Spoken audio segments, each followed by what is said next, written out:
Olha só o que o Espírito Santo vai ensinar para a gente hoje. Nessa leitura, Pedro finalmente vai reconhecer Jesus como Cristo, abertamente. É o primeiro que tem coragem de fazer isso dentre todos os discípulos de Jesus. E Jesus finalmente, então, vai revelar a sua missão. Pedro vai tentar protegê-lo, dizendo que não é bem assim, mas Jesus vai repreendê-lo. E aí vai revelar a própria missão de Pedro e também a nossa. Leitura de Marcos, capítulo 8, versículos de 27 a 34. Jesus e os seus discípulos dirigiam-se para os povoados nas proximidades de Cesareia de Filipe. No caminho, ele lhes perguntou: "Quem o povo diz que eu sou?" Eles responderam: "Alguns falam que tu és o João Batista, outros Elias, e ainda outros um dos profetas." "E vocês, quem dizem que eu sou?" perguntou. Pedro respondeu: "Tu és o Cristo." Jesus os advertiu que não contassem a respeito dele a ninguém. Então, começou a ensiná-los: "O Filho do Homem tem que sofrer muitas coisas e ser rejeitado pelos anciãos, pelos chefes dos sacerdotes e pelos mestres da lei, ser morto e ressuscitar 3 dias depois." Então Pedro, chamando-o à parte, começou a repreendê-lo. Jesus, porém, voltou-se, olhou para os seus discípulos e repreendeu Pedro, dizendo: "Para trás de mim, Satanás, pois você não pensa nas coisas de Deus, mas nas dos homens." Então ele chamou a multidão e os discípulos e falou: "Se alguém quiser vir após mim, negue-se a si mesmo, tome a sua cruz e siga-me.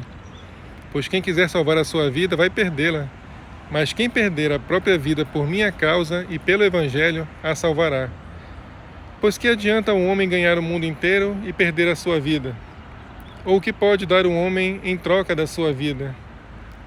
Se alguém se envergonhar de mim e das minhas palavras nesta geração adúltera e pecadora, o Filho do Homem se envergonhará dele também, quando vier na glória do seu Pai com os santos anjos." Então, finalmente, Jesus faz a pergunta que tinha que ser feita e Pedro faz o golaço, né? Pedro vai dizer: "Tu és o Cristo. Tu és o Messias." É o primeiro que fala isso abertamente. Até esse momento, todo mundo estava escutando Jesus, vendo até os milagres que Jesus fazia, mas ainda ficavam titubeando, com dúvida. Pedro finalmente fala: "Tu és aquele que nós esperávamos. Tu és aquele que a minha alma tanto anseia. Tu és aquele que nós fomos preparados para receber, que é a nossa salvação." Fala abertamente. A Bíblia resume isso, né? Mas certamente essa conversa foi longa. Diante dessa revelação, Jesus se vê já no ponto de falar a Pedro e a todos os outros a missão deles também. "Vou ter que passar por uma missão um pouco diferente da que vocês pensam. Daqui a pouco eu vou ter que morrer. Os anciãos vão me rejeitar, os sacerdotes vão me rejeitar. Muitos vão rejeitar a mim aqui porque eu trago uma verdade que incomoda." Nesse momento vocês veem que Pedro, ele vai repreender Jesus. Chama Jesus num canto e vai dizer: "Senhor, como é que você diz isso a todos os outros? Você não tem que morrer, nós vamos protegê-lo. Isso não vai acontecer. O seu reino não vai acontecer aqui na terra. Não vai acontecer isso que você está dizendo." E aí Jesus vai repreendê-lo, porque pelo tanto que foi ensinado, Pedro já deveria saber que tinha que confiar em Jesus. "Eu não venho para as coisas desse mundo. O meu reino é outro. E a minha missão é essa exatamente, e ninguém vai mudar.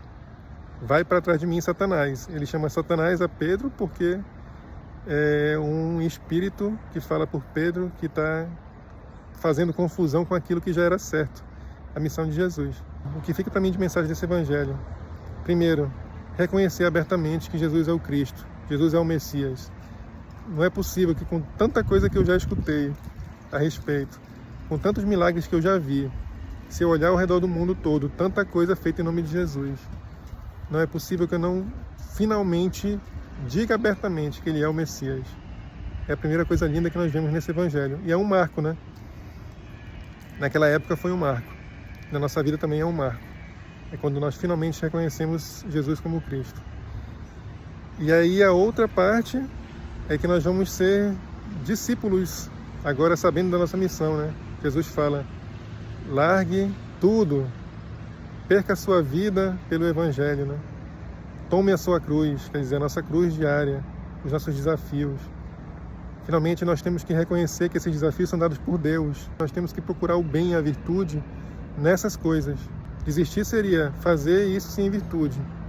Não desistir significa fazer isso com virtude, que é o mais difícil. Essa é a nossa cruz.